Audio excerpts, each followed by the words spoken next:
Assalamualaikum warahmatullahi wabarakatuh. Waalaikumsalam warahmatullahi wabarakatuh. Waalaikumsalam warahmatullahi wabarakatuh. Ya, selamat malam teman-teman SD yang saya cintai dan saya banggakan. Malam hari ini kita akan ada presentasi dari dua kelompok ya, kelompok 9 dan kelompok 10.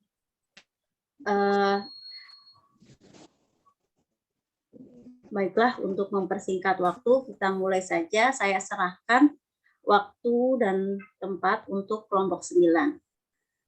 Silahkan. Baik, terima kasih Kak Evi atas waktunya. Assalamualaikum warahmatullahi wabarakatuh. Waalaikumsalam warahmatullahi wabarakatuh. Good night everybody. I would like to say thank you for coming our presentation today. It's great to see you all. Let me introduce myself and my partner. I am Laila Ulfa and my partner is Dewi Herawati and Heri Nanda and Deliska Zahara. We are from group 9. Untuk mempersingkat waktu, kami serahkan kepada pemateri pertama yaitu Kak Dewi Herawati. Waktu dan tempatnya dipersilakan.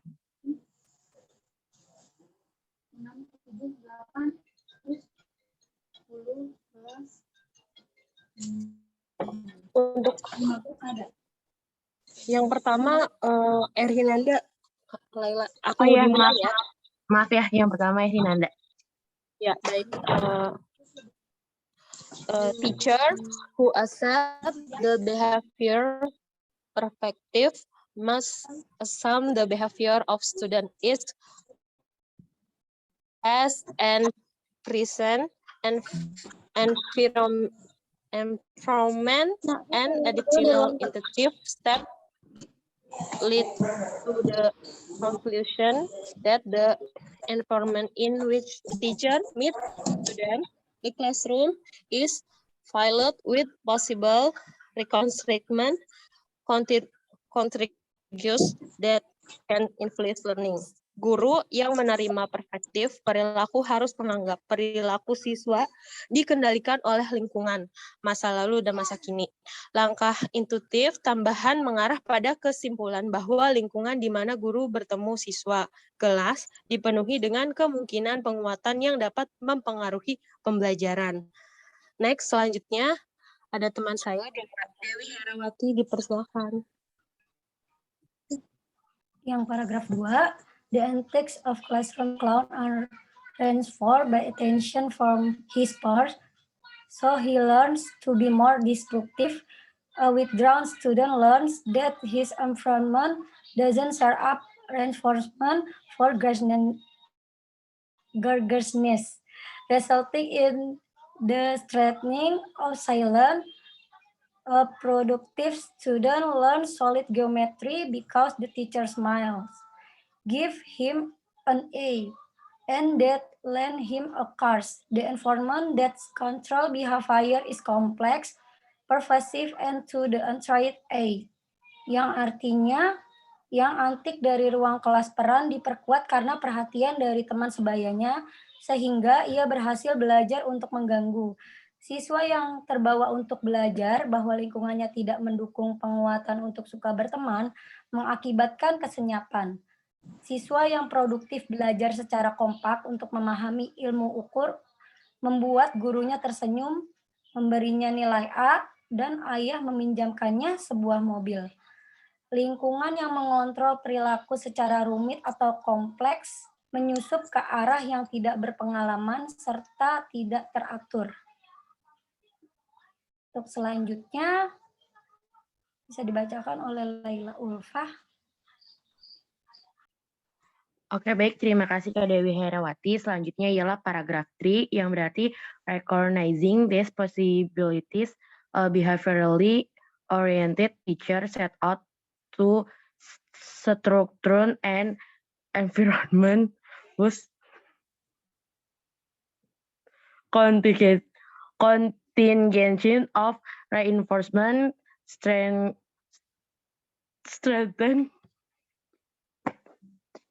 the behavior that the consider appropriate yang artinya mengenali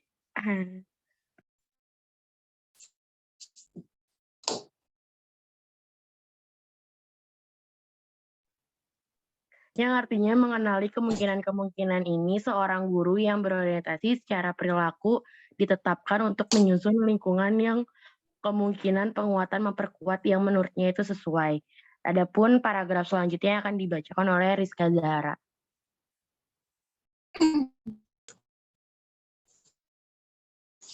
Halo.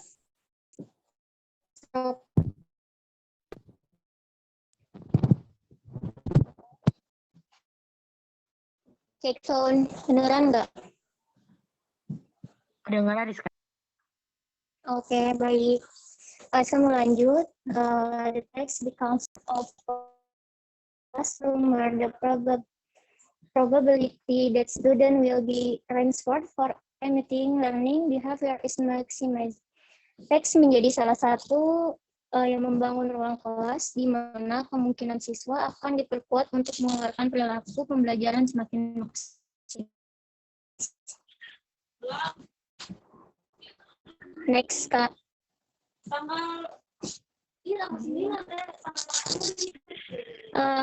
Problem solving-nya, masalahnya pada saat Anda mengajar, beberapa siswa hanya ribut karena membutuhkan bantuan Anda. Apa kemungkinan penyebabnya itu? Bagaimana mengklarifikasinya? Next.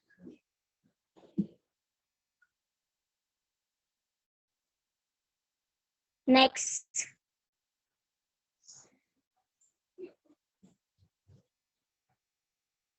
Halo. Iya, halo.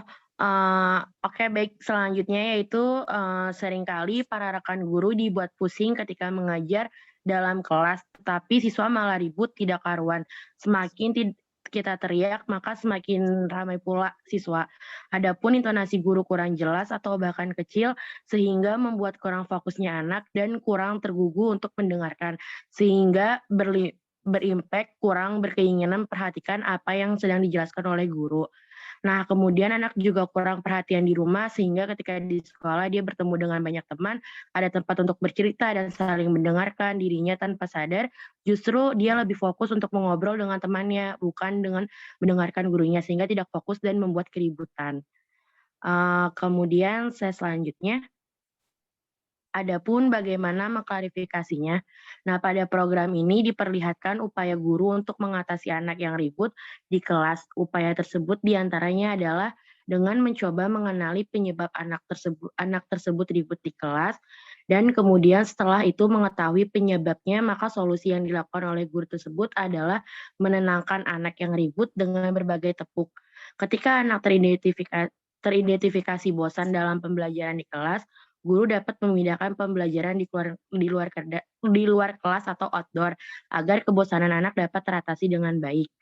Nah, adapun beberapa tips atau cara menyelesaikannya, yaitu sebaiknya meja dan kursi anak dibuat bentuk melingkar atau huruf U dan diberi jarak bila belum kondusif bisa dibuat kelompok supaya guru mudah mengontrol dengan mengkondisikan anak. Nah, ada juga langkah selanjutnya yaitu lebih baik bila guru lebih bervariasi dalam menyampaikannya. Di awal anak-anak bisa diajak bernyanyi atau tepuk tangan, dan untuk mewarna bisa diajukan pertanyaan menyebut macam-macam warna yang diajukan sehingga anak bisa menjawabnya. Bisa juga dengan membuat kesepakatan kelas yang jelas dan taati. Seperti misalkan saat mengatasi siswa yang ribut saat belajar dapat dilakukan dengan membuat kesepakatan yang jelas bersama dengan siswa. Jadi jika kesepakatan sudah dibuat, guru harus konsisten dan menunjukkan pada siswa bahwa kesepakatan harus dipatuhi oleh semua siswa dan juga guru. Kemudian biasanya kesepakatan dibuat di awal pembelajaran. Jadi ajak siswa berdiskusi kesepakatan apa yang harus dibuat supaya kelas berjalan dengan lancar dan konsekuensi apa yang akan didapatkan jika melanggar kesepakatan yang telah dibuat oleh semua warga kelas. Nah, melibatkan siswa dalam menetapkan kesepakatan atau peraturan akan membuat siswa lebih bertanggung jawab. Kemudian kita juga bisa menjadi pendengar yang baik, pendekatan secara pribadi dengan mengajak mereka berbicara santai di luar konteks pembelajaran akan memberikan kesempatan siswa mencurahkan unek-uneknya. Kemudian selain dapat membangun kedekatan antara siswa dan guru, kegiatan seperti ini juga dapat membuat siswa merasa diterima dan dihargai. Nah, ada juga memberi peringatan dengan halus atau secara non-verbal saja. Jadi volume suara guru yang tinggi akan membuat siswa cenderung menaikkan volume suaranya juga. Nah, selain itu, berteriak akan sangat menguras energi dan juga emosi. Yang harus guru lakukan yaitu berilah peringatan dengan menggunakan body singing, misalnya meletakkan tunjuk di depan bibir dengan diam dan menatap semua siswa, atau bisa berhitung dengan suara normal. Mungkin slide selanjutnya mau dibacakan dengan yang lain, boleh dipersilakan.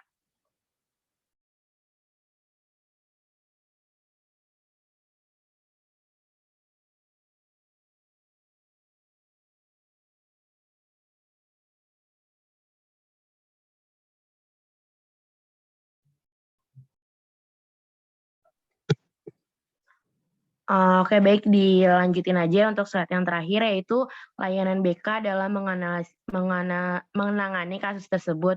Di antaranya ada layanan konseling individual, ada layanan bimbingan kelompok, serta ada layanan konseling kelompok. Apa sih yang dimaksud dengan layanan konseling individual?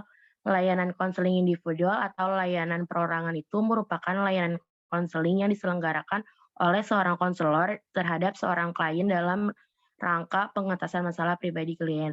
Nah, dalam suasana tatap muka dilaksanakan interaksi langsung antara klien dan konselor, membahas berbagai hal tentang masalah yang dialami oleh klien.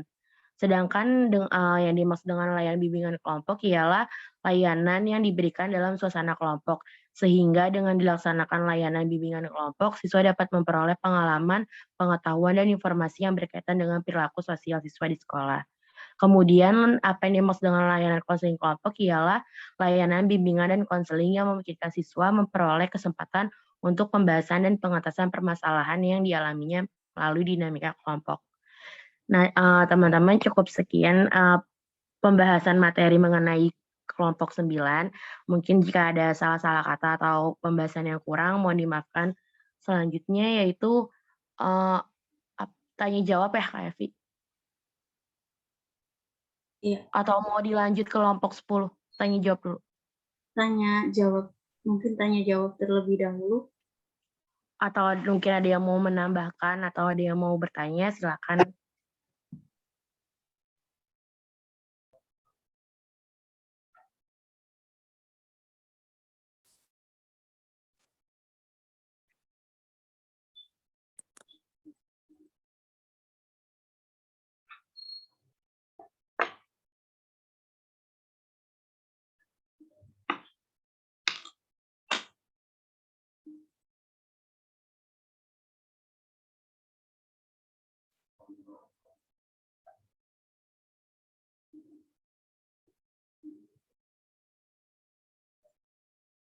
Ya, kelas XB, apakah ada yang ingin menambahkan?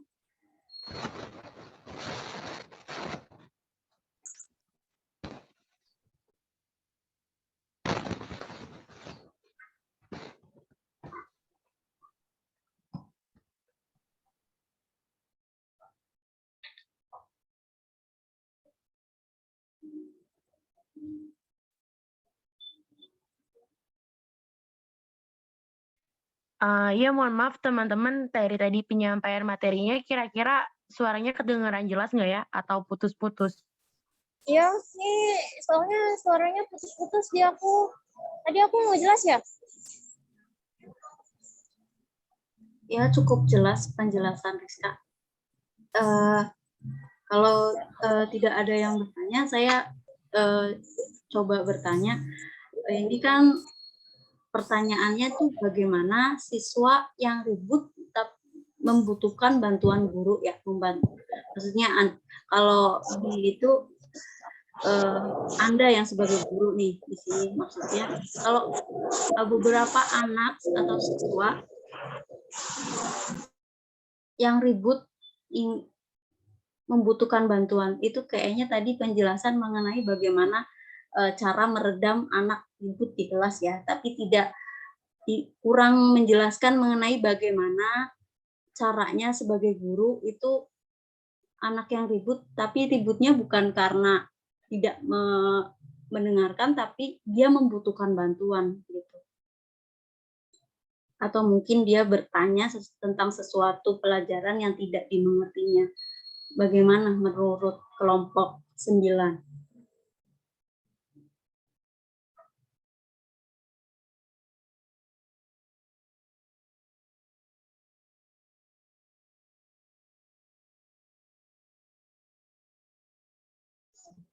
Pembahasannya lebih ke arah ini sih Mbak, apa namanya?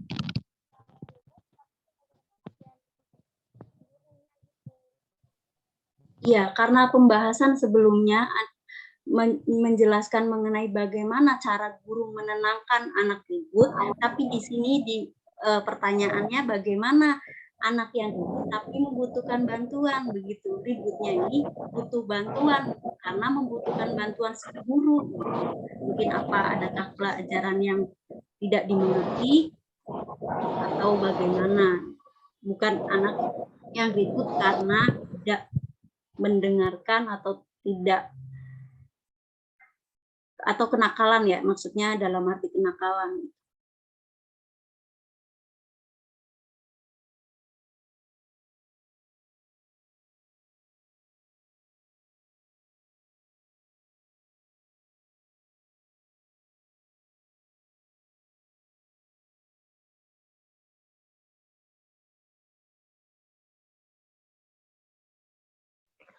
Kak Evi, mohon maaf untuk pertanyaannya mungkin boleh diketik nggak ya? Soalnya ada beberapa juga yang sinyalnya putus-putus. Maksudnya gini bukan Mbak Evi? Jadi bagaimana cara sebagai guru anak yang ribut, bukan yang ribut tidak mendengarkan, tapi dia bertanya tentang materi yang tidak dia pahaminya. Itu yang saya ini. Tadi penjelasan yang sebelumnya itu kayaknya bagaimana cara guru menenangkan kelas yang ribut aja. Ribut di sini kan konteksnya luas ya, ribut karena apa nih? Ribut karena kenakalan atau ribut karena apa gitu kan di situ sebelumnya. Nah, ini saya yang mau tanyakan, ribut karena dia ribut karena pengen bantuan gitu. Dia membutuhkan bantuan nih kayak gitu. Bukan ribut yang karena kenakalan gitu. Bukan kayak kenakalan atau dia suka bermain. Dia penjelasan yang tadi kebanyakan menjelaskan mengenai anak yang karena di sekolah dia ketemu banyak teman dan akhirnya banyak bercerita, akhirnya jadi ribut di kelas gitu kan. Tadi kan penjelasannya seperti itu. Nah, yang saya tanyakan di sini penjelasan mengenai bagaimana cara menenangkan murid-murid yang gaduh karena meminta bantuan gitu.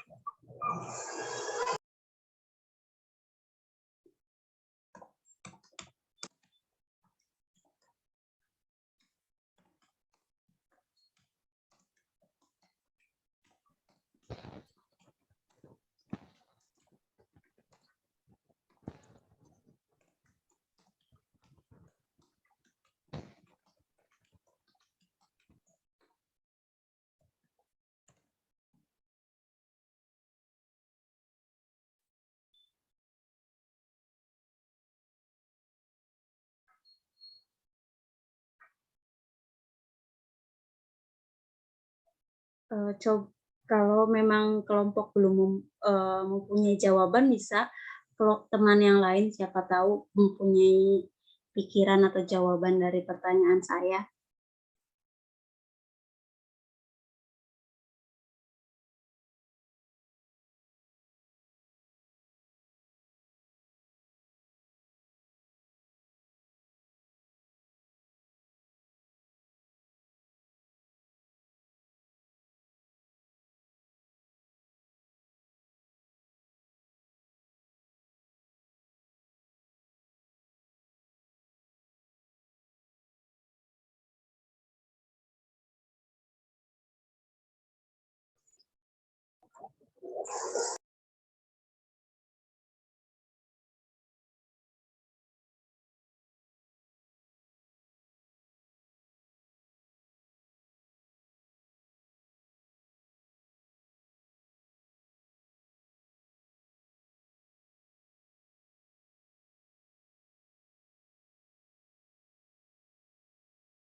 Evi, maaf, atau mungkin sambil nunggu kelompok jawab pertanyaan kamu, apa nggak coba lanjut ke kelompok lain dulu untuk mempersingkat waktu? Oh, begitukah? Ini suaraku jelas ya? Tadi Ya, aku jelas. pakai berarti headsetnya bermasalah, ini aku copot headsetnya. Iya, jelas. Mungkin menunggu kelompok 9 berdiskusikan ya, berdiskusi atas pertanyaan saya tadi. Kita lanjut saja ke kelompok 10. Jadi mungkin pertanyaan saya ditampung dan dijawab di akhir setelah kelompok 10 selesai presentasi. Begitu kelompok 9. Kelompok 9. Iya boleh Mbak Evi, biar nggak makan waktu banyak juga soalnya. Ya, Biar baik. nggak kemalaman juga. Ya. Kelompok 10 sudah siap? Boleh, Mbak. Sudah, Evi.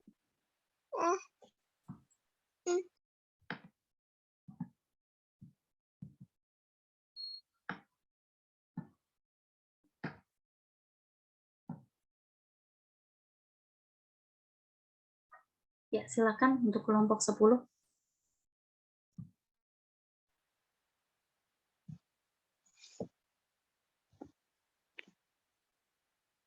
Assalamualaikum warahmatullahi wabarakatuh. Kami dari kelompok 10 akan mempresentasikan materi unit 10 berjudul The Extreme Attitude.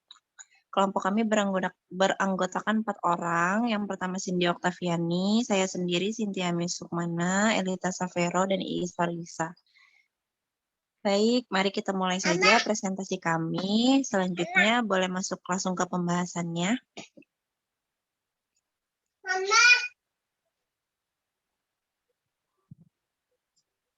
Ya, pembahasan yang pertama dijelaskan oleh Cindy Oktaviani. Ya, terima kasih Cynthia. Hello everyone. Good night. Di sini saya akan menjelaskan tentang the extreme attitude.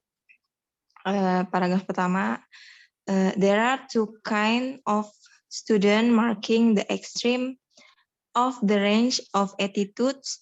Those in one, the willingness to enter a learning alliance is evident, and those in whom it is not. Artinya ada dua jenis siswa yang menandai ekstrim dari rentang sikap mereka yang memiliki keinginan untuk memasuki hubungan pembelajaran yang jelas dan mereka yang tidak memilikinya. Lanjut. Probably the eagerness to learn is never destroyed, but unwillingness to learn something from some people in some circumstance can quite easily preclude a learning alliance with a particular teacher or system at a particular time. Mungkin keinginan untuk belajar tidak pernah musnah, tidak pernah hilang, tetapi keengganan untuk belajar sesuatu dari beberapa orang dalam beberapa keadaan dapat dengan mudah menghalangi hubungan belajar dengan guru atau sistem tertentu pada waktu tertentu. Selanjutnya, next. Cynthia.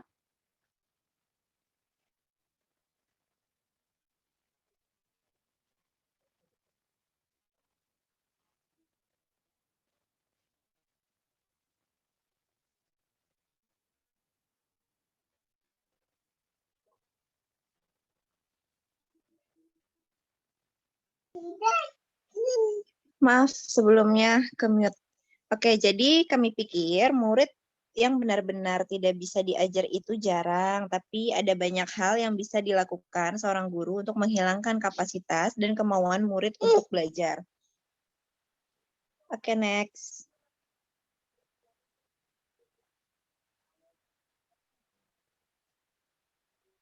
Ya, sebentar ya.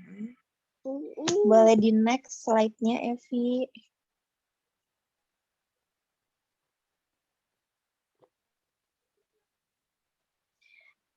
Poin kami adalah tidak memberitahu siapapun bagaimana membuat siswa mau belajar, tapi berilah bimbingan kepada guru agar tidak merusak kemauan itu ketika hadir. Iya, sebentar ya. Oke, next. Iya, sebentar.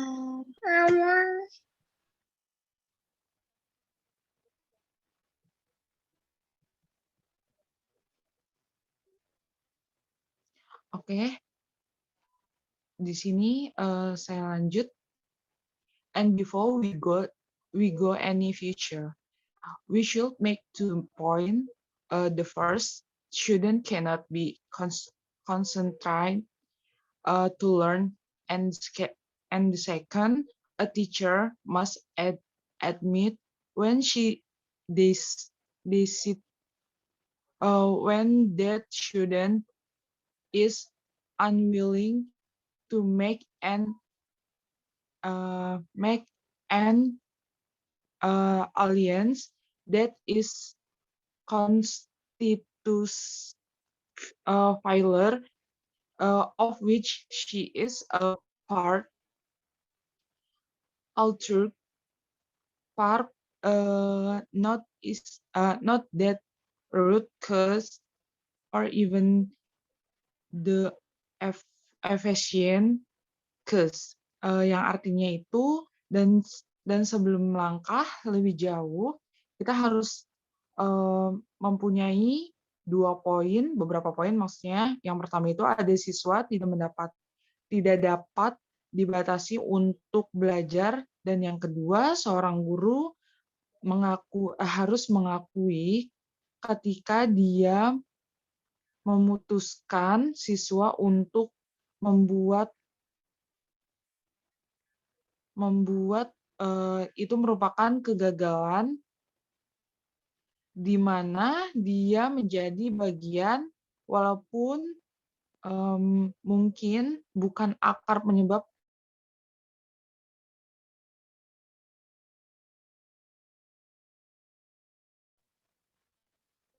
Help Mbak Evi, sorry.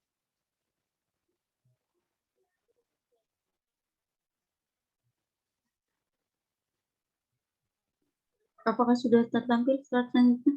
Saya sudah. Kayaknya udah. sinyalnya jelek, jadi agak terdelay gitu. Ya, makasih Mbak Evi.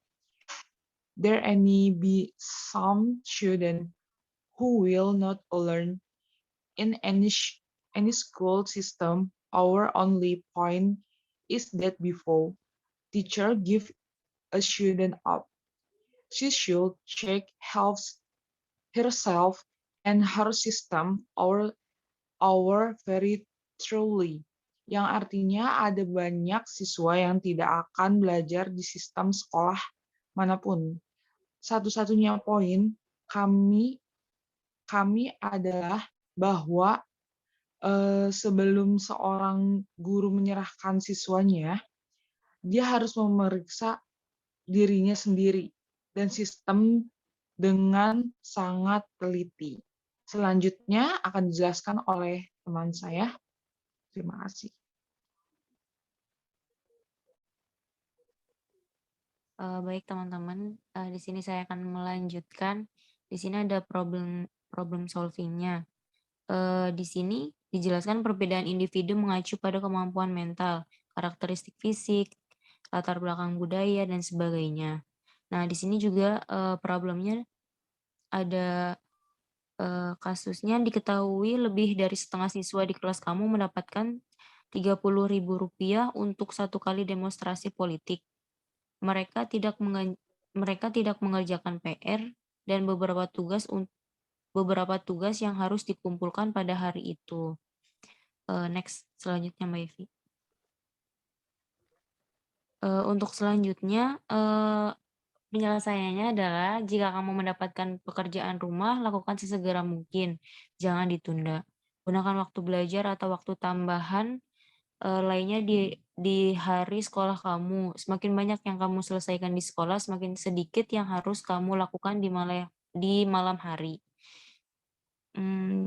Dan jika kamu di rumah, Tunda bermain smartphone. Jika kamu membuka smartphone, pekerjaan rumah kamu akan memakan waktu lebih lama.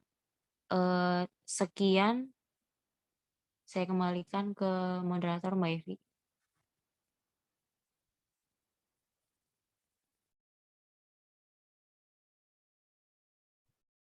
Baik. Apakah ada yang ingin menambahkan atau mungkin bertanya untuk kelompok 10 mengenai problem solving tadi?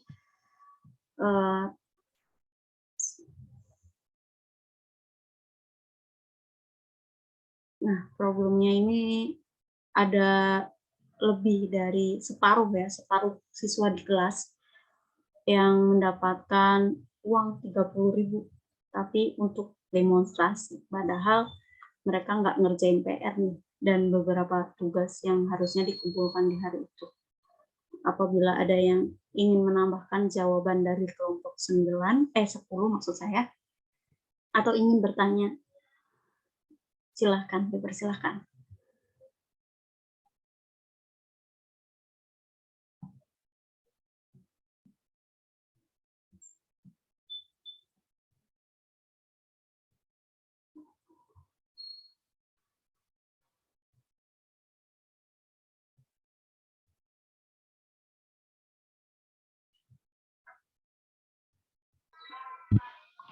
Boleh Mbak Epi, saya nanya untuk Silakan, Bapak Ibu, silakan. ini kan tadi kan 30.000 untuk demo politik ya. Benar kan Mbak ya? 30.000 untuk demo politik. Ya, nah, ini kan tadi sudah, kalau yang masalah pekerjaan rumahnya kan sudah ada problem solvingnya ya. Kalau mendapatkan pekerjaan rumah harus selesaikan segera. Nah, kalau untuk yang kebiasaan dia nanti untuk mengikuti apa namanya itu nih, demo politik, sedangkan untuk umur sekolah ya, untuk tingkatan sekolah itu kan sebenarnya mereka belum selayaknya untuk mengikuti demo-demo politik gitu. Masih belum, banyak yang belum sadar gitu. Banyak yang belum tahu apa sih gunanya apa namanya demo politik gitu. Nah, itu untuk mencegahnya lagi sebagai pengajar bagaimana Mbak? Ke kelompok Mbak Epi nanyanya. Kepada kelompok bagaimana kalau yang problem solving untuk pekerjaan rumah kan sudah ada ya. Nah, sekarang yang problem solving khusus untuk mencegah tidak terulang lagi untuk yang menerima bayaran 30.000 untuk demo politik itu seperti apa? Terima kasih.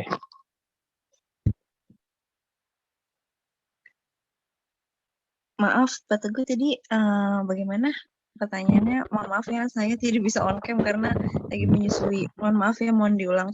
Saya coba dengarkan kembali. Boleh. Itu kan tadi kan problem solvingnya kan 30.000, hampir setengah siswa 30.000 untuk demo politik. Dibayar. Iya. Sedangkan pekerjaan rumahnya kan jadi nggak terkerja. Nah, kalau yang problem solvingnya kan untuk pekerjaan rumah sudah ada tadi ya. Sudah ada. Ini kan sudah ada. Nah, untuk mencegah terulangnya kembali yang mereka menerima 30.000 untuk demo politik biar nggak ulang lagi, itu nanti bagaimana gitu Mbak.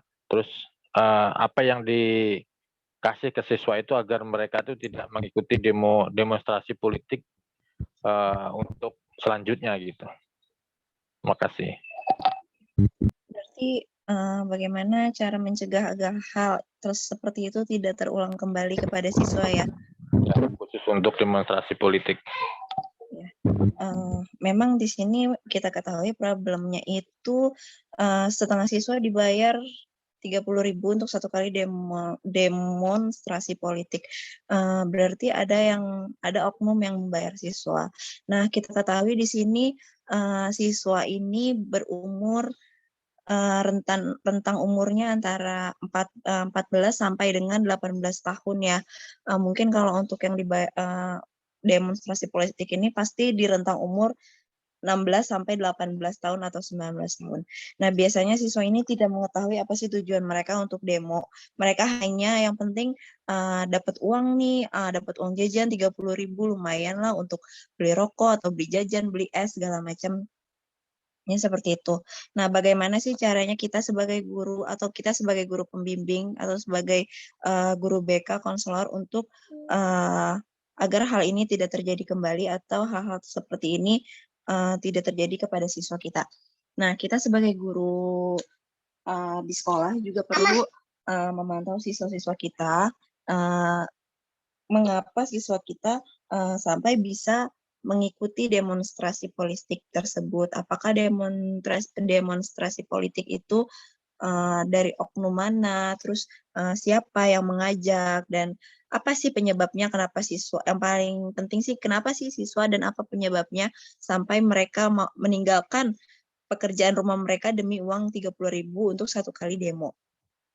Nah, bisa kita cari penyebabnya terlebih dahulu dengan pendekatan kepada siswa atau melakukan layanan konseling individu. Mengapa setengah siswa tersebut melakukan 1 kali demo untuk dibayar 30.000? Jadi kita sebagai guru juga harus mencari tahu penyebabnya, penyebab terjadinya mengapa siswa itu mau ikut demo gitu, lebih ngikut demo dibanding mengerjakan pekerjaan rumahnya. Berarti ada alasan siswa tersebut mengikuti demo daripada dia lebih memilih sekolah atau lebih memilih mengerjakan pekerjaan rumah.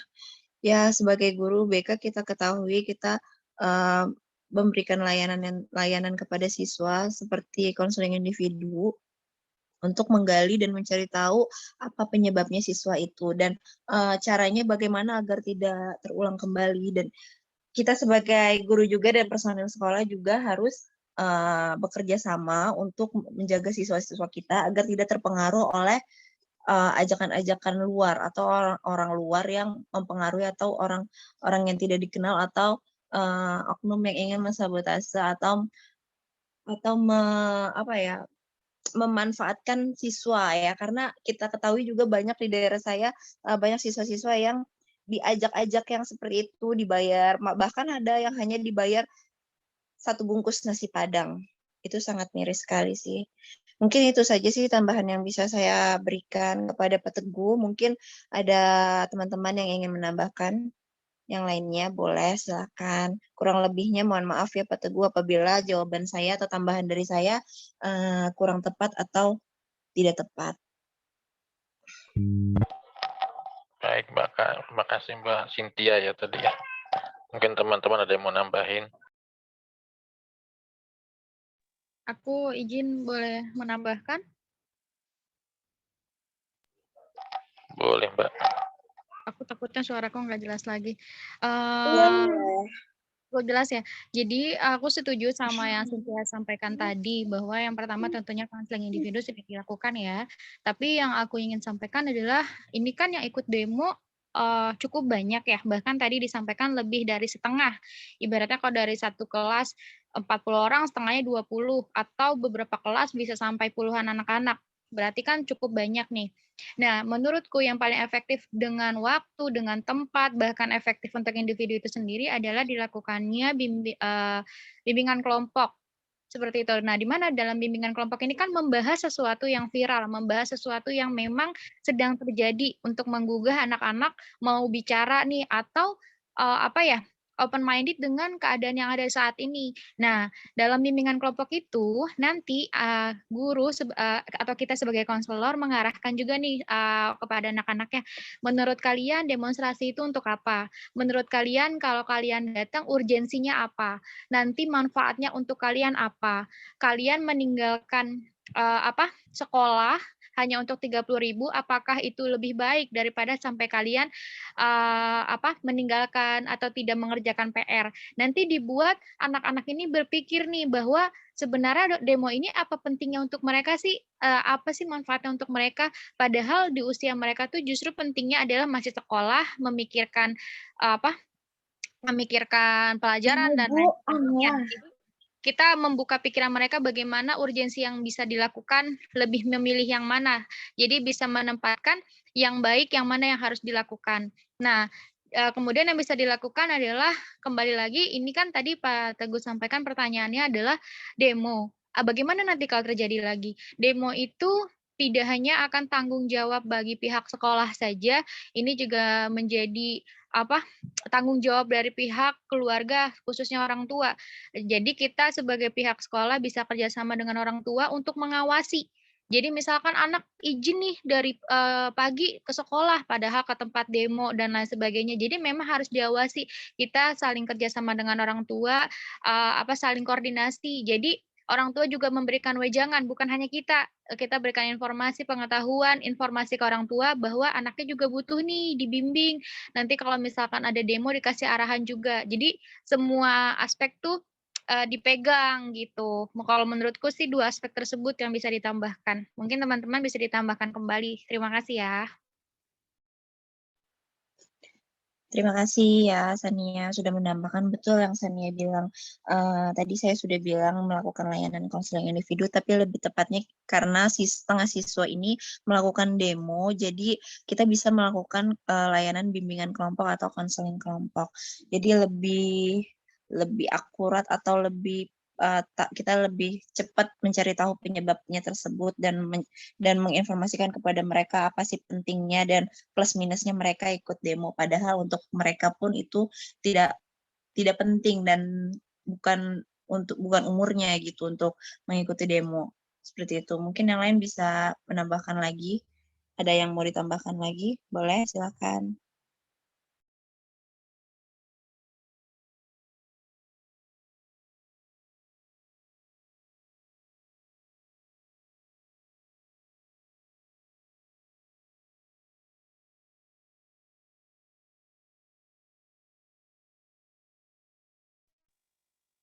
Kelompok 10 izin bertanya dong.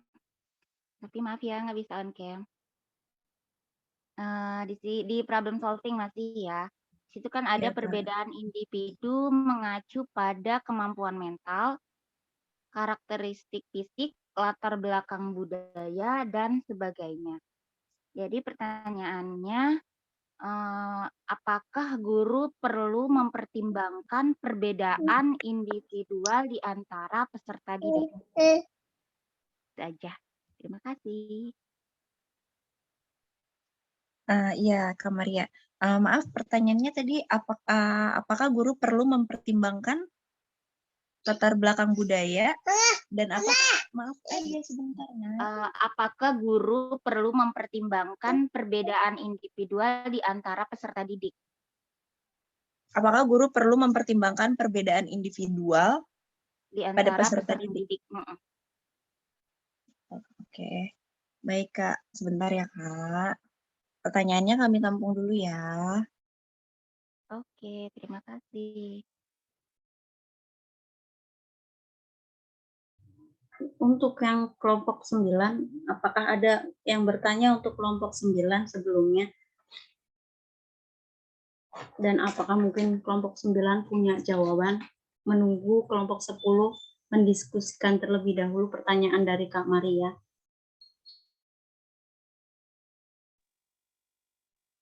Mungkin kelompok 9 mau coba jawab ya, Kak. Adapun menurut pribadi dari kelompok 9, yaitu siswa yang butuh bantuan itu sebenarnya memang dalam arti kata siswa yang memiliki masalah dalam belajar. Karena baik lagi sih tujuan kita itu kan sebagai konselor yaitu membantu peserta didik untuk mengentaskan permasalahan yang dialami. Nah, terus habis itu kan juga ini baik lagi sih ke kitanya juga sih, Kak. Maksudnya kan kalau misalkan seseorang yang membutuhkan bantuan itu kan berarti secara tidak langsung dia membutuhkan perhatian dan konseling. Ya mungkin itu sih menurut kelompok 9, kalau misalkan ada yang kurang boleh ditambahin, mungkin ada yang masih belum puas juga sama jawabannya boleh bisa ditambahin.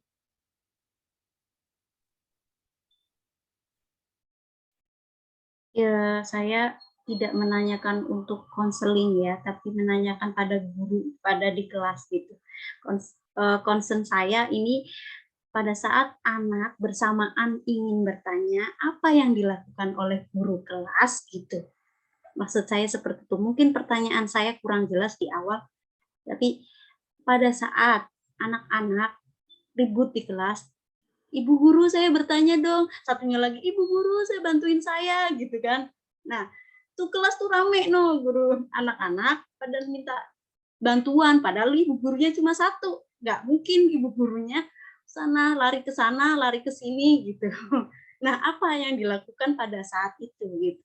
Tidak mengacu pada konseling menurut saya.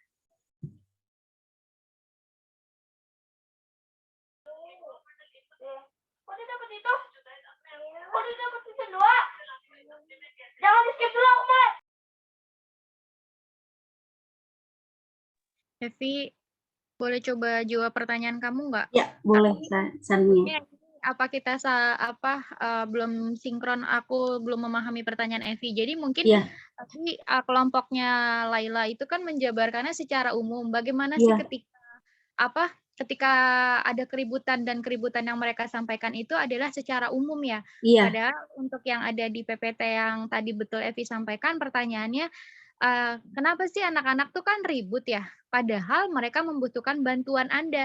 Nah, tetapi ditegaskan di pertanyaannya itu, apa kemungkinan penyebabnya? Berarti kan ada sebabnya nih, anak-anak ribut padahal tapi butuh bantuan kita gitu.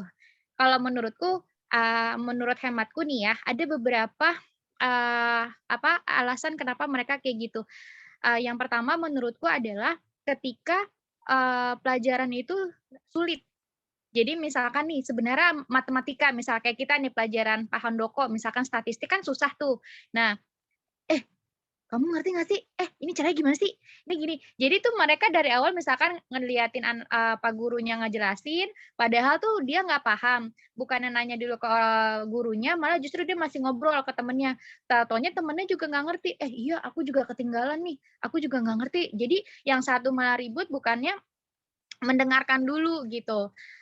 Terus ada lagi alasan selanjutnya kenapa ribut gitu ya. Alasannya itu ibaratnya guru nih lagi ngejelasin bener yang tadi Evi sampein. Misalkan gurunya ngasih eee, wewenang untuk bertanya tadi ya kata Evi ya. Terus tiba-tiba anak-anaknya mau nanya ini, mau nanya itu, tapi bentrok nggak ada yang mau ini, padahal penyebabnya itu dari si gurunya itu sendiri kan. Nah, menurutku sih eee, aku nge-blank lagi.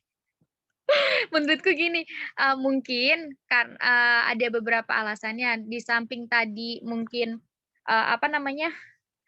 pelajarannya sangat menggugah sekali bagi anak-anak untuk bertanya, menggugah sekali untuk anak-anak mau tahu. Misalkan ternyata nih guru, pelajarannya, cara ngajarnya tuh enak banget, kayak dosen siapa nih misalkan yang enak, jadi tertarik, kalau enggak, tergugah, nanti yang mau nanya ibu guru kasih nilai lebih ya, gitu. Terus, "Ih, saya Bu," gitu. Jadi, padahal nih anak-anak pengen itu, tapi gurunya belum menampung, padahal niatnya baik, ternyata tuh membutuhkan bantuan kita tuh dalam arti, menetralkan, "Iya sabar, nanti Ibu dengarkan pendapat kalian, nanti yang tetap jawab Ibu kasih nilai lebih, tenang aja ada kesempatannya masing-masing," gitu. Terus ada lagi mungkin, pertanyaannya atau pelajarannya juga terlalu gampang nih, Vi. Misalkan nih mereka ribut, "Ah, ini mah udah pernah lewat, masa gurunya ngajarin lagi?" Kayak gitu kan.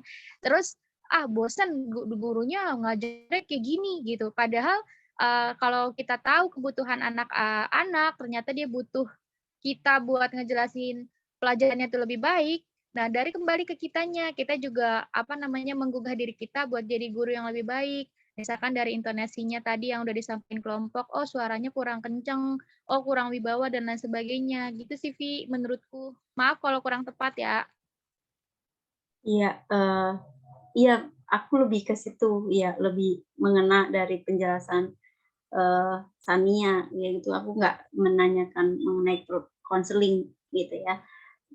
Tapi bagus juga pendapatnya Laila dan kelompok 9 mengenai konseling, bagaimana mengkonseling anak-anak yang suka ribut di kelas juga itu bermanfaat gitu. Baik, terima kasih. Atau gini, itu hal-hal yang ditanyakan sama dia di kelas itu ya. Dia kan tadi kan minta bantuan ya. Iya, Pak. Nggak paham terus dia nanya gitu ya. Kita bisa jadiin itu buat perangsang dia untuk menambah pengetahuan dia. Jadi apa yang ditanyakan itu bisa dijadikan tugas pribadi atau tugas rumah dia buat nyari apa namanya, nyari tahu apa yang ditanyakan itu secara pribadi dulu gitu. Terus nanti tugasnya itu di pertemuan selanjutnya baru dibahas gitu. Jadi kan dia juga akhirnya punya punya apa namanya, rangsangan buat tahu dulu gitu. Karena kan kalau yang tadi Ebi bilang kalau gurunya cuma satu kan pusing juga ya, ngelayanin beberapa pertanyaan. Karena ada beberapa orang yang apa, nanya terus minta bantuan gitu. Bisa jadi juga itu dijadikan untuk tugas-tugas temennya atau tugas dia sendiri gitu untuk dia nyari tahu dulu gitu sebelum guru itu menjelaskan gitu. Jadi semuanya Yuda coba apa yang kamu tanyakan sekarang coba kamu cari, kan biasanya ada juga dosen kita yang seperti itu kan. Coba kamu cari tahu dulu apa pengertian itu, nah nanti kalau kamu sudah ada jawabannya coba kamu nanti jabarkan ke ibu, nanti biar ibu lebih dalam lagi jelaskan pengertian sebenarnya. Jadi anak itu selain nanya juga dia punya punya apa namanya, rangsangan buat nyari tahu gitu. Jadi nggak hanya nerima penjelasan aja dari guru, tapi dia juga berusaha buat apa namanya, nyari tahu dulu biar dapat ilmu juga. Mungkin kalau dari tambahan dari saya sih seperti itu, Epi. Terima kasih Pak tambahannya.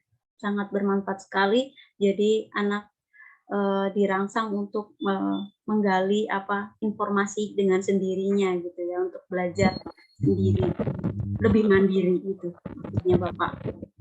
Nggak, jadi kan sebenarnya belajar itu kan bagusnya nggak cuma satu arah ya. Jadi dari dua arah. Jadi nggak cuma ngedengerin dari penjelasan guru aja, tapi dia juga berusaha buat gali ilmu dulu nih, biar penasaran dulu nih. Nah, baru setelah itu nanti dijelaskan yang detail oleh guru. Oh, yang sebenarnya tuh benar apa yang kamu cari, tapi detailnya seperti ini, seperti ini, seperti ini. Ya, kayak kita presentasi aja. Kita sudah presentasi, nanti kan biasanya dosen menambahkan penjelasan yang lebih detail gitu. Terima kasih Bapak Teguh. Terima kasih banyak Kak Sania sama Pak Teguh untuk penjelasannya.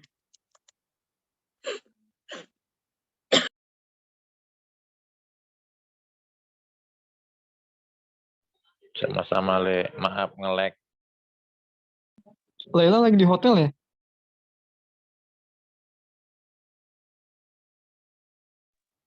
Anom fokus. Mungkin kelompoknya Cynthia udah bisa jawab Kak Maria. Iya, Kak Maria, untuk pertanyaannya tadi aku ulangi ya. Pertanyaannya itu, apakah guru perlu mempertimbangkan perbedaan individual di antara peserta didik? Perlu. Kenapa? Karena perbedaan individual peserta didik itu mempengaruhi kecerdasan emosional. Pasti antara peserta didik satu dan peserta didik lainnya itu memiliki latar belakang yang berbeda, kecerdasan yang berbeda, terus perbedaan karakteristik individu yang berbeda. Nah, karena di dalam pembelajaran juga terdapat beberapa aspek penilaian yang harus dilakukan oleh guru terhadap siswa, yaitu ya seperti aspek kognitif, afektif, psikomotor. Nah, maka dari itu demi terwujudnya tujuan belajar dengan hasil yang optimal, maka guru perlu mengenal karakteristik siswanya masing-masing. Nah, setelah guru menemukan perbedaan-perbedaan itu di setiap siswanya, langkah berikutnya itu melakukan perencanaan dan pelaksanaan program pengajaran yang disesuaikan dengan perbedaan tersebut, supaya siswa individu mampu berkembang sesuai dengan kemampuan dan kecepatan yang dimiliki oleh masing-masing individu. Jadi, menurut kelompok kami, perlukah guru mempertimbangkan perbedaan individu di antara peserta didik? Itu jawabannya perlu. Seperti itu kurang lebihnya ya Kak Maria. Kurang lebihnya mungkin bisa ditambahkan sama teman-teman yang lain, bisa menambahkan jawaban dari kelompok kami. Terima kasih Kak Maria atas pertanyaannya. Iya, terima kasih. Tutup mulut.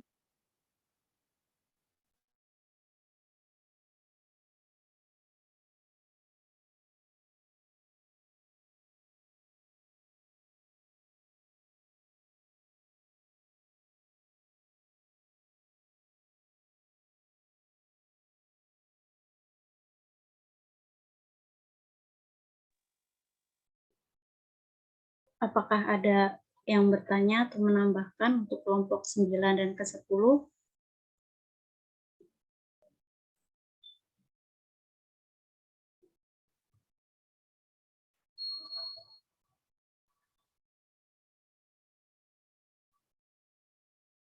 Nom mau nanya Nom. Tadi Enggak. ada suara.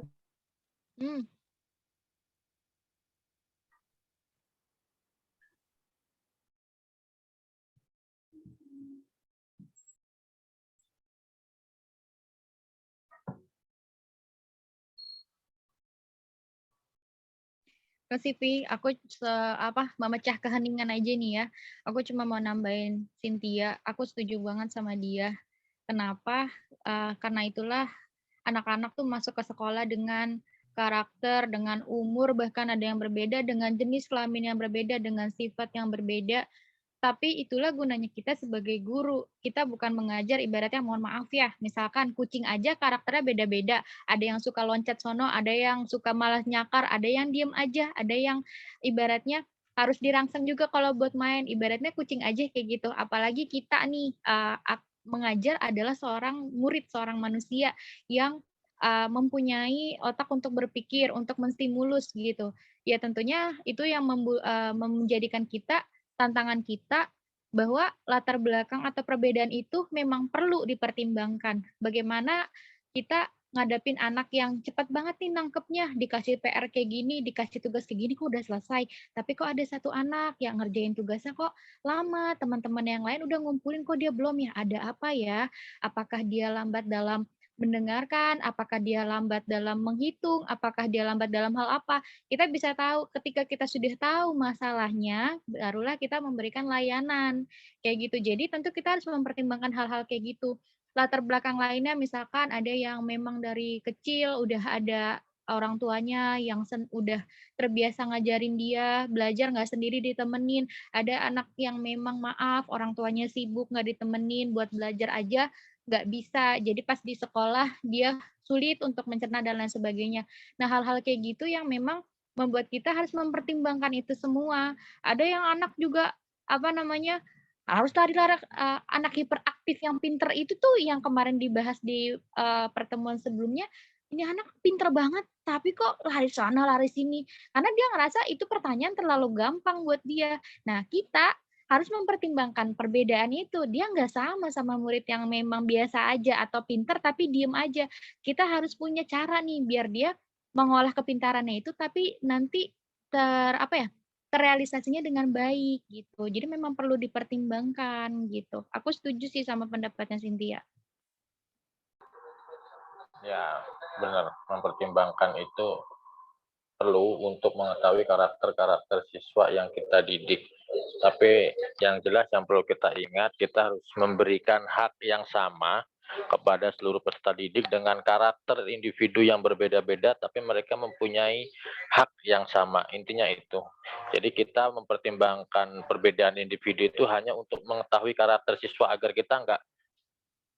Jadi pas kita ngajar, tiba-tiba ada anak nyeletuk yang mungkin omongannya nggak bagus gitu kan. Kalau kita nggak mengetahui pribadian mereka, mungkin seketika itu kita bisa marah tuh. Tapi kalau kita sudah mengetahui karakter dari awal, mungkin oh anak ini memang seperti itu. Yang seperti Mbak Sania bilang, anaknya pinter, loncat sana loncat sini, karena kita udah tahu oh emang ini anak memang sudah harusnya lebih dapat pembelajaran yang lebih gitu. Jadi kalau dapat yang biasa-biasa aja ya seperti itu, dia loncat sana loncat sini gitu. Tapi yang perlu kita ingat dengan perbedaan individu mereka, ya hak mereka untuk belajar tetap sama. Itu yang harus kita pertimbangkan sebagai guru. Mungkin itu tambahan sedikit dari saya. Terima kasih. Pak Teguh, saya mau nanya terkait contoh yang tadi Pak Teguh sampaikan, misalnya anak murid nyeletuk, terus kalau kita nggak tahu karakternya dia gimana, kita bakalan marah. Tapi yang saya bayangin ya Pak, kalau misalnya saya jadi guru, kalau ada murid yang nyeletuk, yang omongannya nggak enak, saya pasti kesel sih Pak. Nah itu apakah dengan kita tahu karakternya dia, ya kita akan memakluminya atau bagaimana? Ya walaupun nyeletuk terus enggak ya kita diemin juga enggak. Kita hanya pas dia nyeletuk itu kita tahu gitu. Kita jadi bisa ngontrol emosi kita sebagai kita manusia, kalaupun ada nyetuk itu kita pasti ada sisi emosi, namanya juga manusia. Cuman dengan kita sudah tahu dia memang kebiasaannya seperti itu, jadi kita bisa sedikit ngasih teguran yang sekiranya nggak terlalu berlebihan gitu. Tapi tetap kita kasih teguran agar yang lain tidak mengikuti. Maksud saya kita mengenal itu biar kalau kita nggak tahu kan tiba-tiba kita pasti bisa ya emosi yang meledak-meledak gitu kan. Spontan gitu ya. Ya konstan. Tapi kalau gitu kan kita udah agak sedikit reda gitu. Tapi tetap kita harus kasih dia nasihat agar dia tidak melakukan hal itu lagi. Itu tetap kita harus bisa mengontrol kelas. Kita kan sebagai guru juga harus bisa mengontrol kelas. Seperti itu Mas Anom. Menurut saya ya.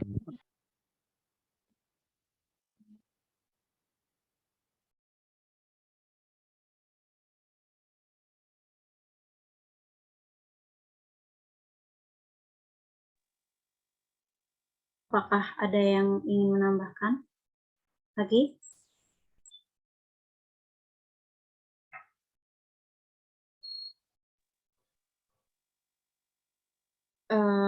Kalau tidak ada yang menambahkan, saya rasa bisa dicukupkan untuk presentasi dari kelompok 10 dan kelompok 9 dan 10. Untuk kelompok 9 atau 10 bisa menutup presentasinya. Ya, terima kasih Evi sebagai moderator dan teman-teman semua yang sudah berpartisipasi dalam diskusi malam ini dalam presentasi kelompok 10 dan kelompok 9. Terima kasih yang sudah menambahkan, terima kasih yang sudah bertanya, terima kasih kepada teman-teman semua atas waktunya. Untuk presentasi malam ini, untuk kelompok 9 dan 10, kami cukupkan. Mohon maaf apabila materi yang kami sampaikan tidak dapat tersampaikan dengan jelas atau kurangnya pemahaman dari kami. Mohon maaf apabila banyak kekurangan dari presentasi kami. Wassalamualaikum warahmatullahi wabarakatuh. Waalaikumsalam warahmatullahi wabarakatuh. Kelompok 9 dan kelompok Terima kasih banyak semuanya. Terima kasih banyak semuanya. Ya. Silahkan diperkenalkan untuk meninggalkan Zoom meeting jika ada yang ingin meninggalkan. Terima kasih banyak Mbak Evi. Terima kasih banyak Kak Sani. Sama-sama. Kak Teguh. Assalamualaikum. Assalamualaikum.